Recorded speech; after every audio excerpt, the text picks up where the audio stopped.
भगवान की आरती क्यों की जाती है? आरती लेने का क्या है भाव और क्या है भगवान की आरती देखने की महिमा? आरती का अर्थ।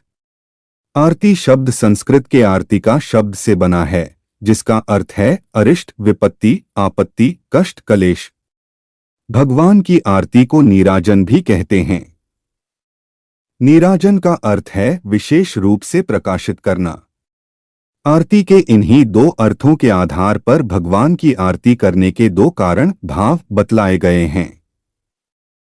प्रथम भाव है आरती या नीराजन में दीपक की लौ को देवता के समस्त अंग प्रत्यंग में बार बार इस प्रकार घुमाया जाता है कि भक्तगण आरती के प्रकाश में भगवान के चमकते हुए आभूषण और श्री अंग की कांति की जगमगाहट का दर्शन करके आनंदित हो सके और उस छवि को अच्छी तरह निहार कर हृदय में स्थित कर सकें।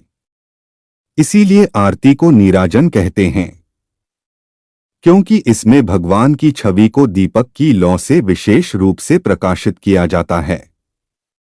दूसरे भाव के अनुसार आरती के द्वारा साधक अपने आराध्य के अरिष्टों को दीपक की लौ से विनष्ट कर देता है। भगवान की रूप माधुरी अप्रतिम होती है। जब भक्त उन्हें एकटक निहारता है तो उन्हें नजर भी लग जाती है। आरती के दीपक की लौ से भगवान के समस्त अरिष्टों को दूर करने का प्रयास किया जाता है। भगवान की आरती होने के बाद भक्तगण जो दोनों हाथों से आरती लेते हैं, उसके भी दो भाव हैं।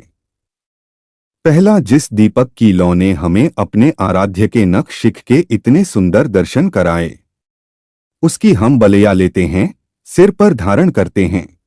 दूसरा भाव, जिस दीपक की बाती ने भगवान के अरिष्ट हरे हैं, जलाए हैं, उसे हम अपने मस्तक पर धारण करते हैं। कैसे करें भगवान की आरती? यह संसार पंच महाभूतों पृथ्वी, जल, अग्नि, वायु और आकाश से बना है। आरती में ये पांच वस्तुएं, पंच महाभूत रहते हैं। पृथ्वी की सुगंध, कपूर, जल की मधुर धारा, घी, अग्नि, दीपक की लौ, वायु, लौ का हिलना, आकाश, घंटा, घंटी, शंख, मृदंग आदि की ध्वनि। इस प्रकार संपूर्ण संसार से ही भगवान की आरती होती है। मानव शरीर भी पंचमहाभूतों से बना है। मनुष्य अपने शरीर से भी ईश्वर की आरती कर सकता है। लेकिन कैसे?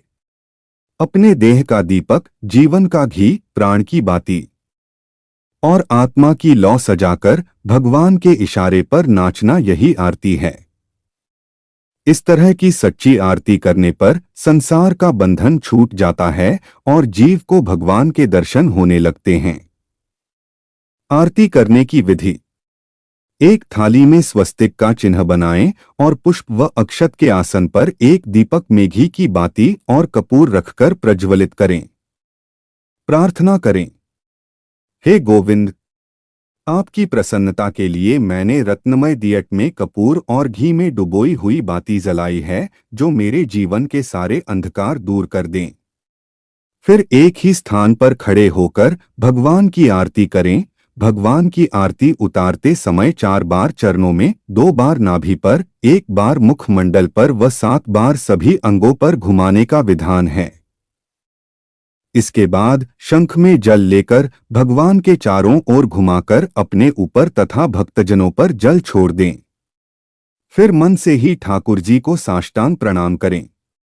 इस तरह भगवान की आरती उतारने का विधान है। घर में एक बाती की ही आरती करनी चाहिए, जबकि मंदिरों में 5, 7, 11, 21 या 31 बातियों से आरती की जाती है। भगवान की शुद्ध घी में डुबोई बाती से आरती करनी चाहिए।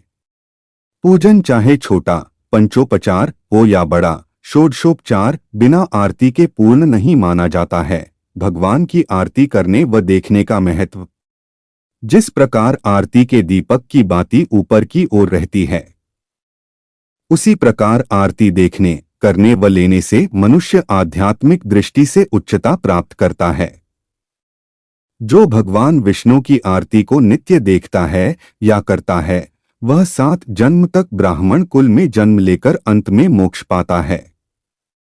कपूर से भगवान की आरती करने पर अश्वमेध यज्ञ का फल मिलता है, साथ ही मनुष्य के कुल का उद्धार हो जाता है और अंत में साधक भगवान अनंत में ही मिल जाता है।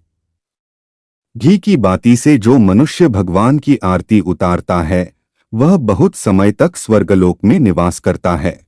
Please like, share and subscribe my channel. Thanks for watching.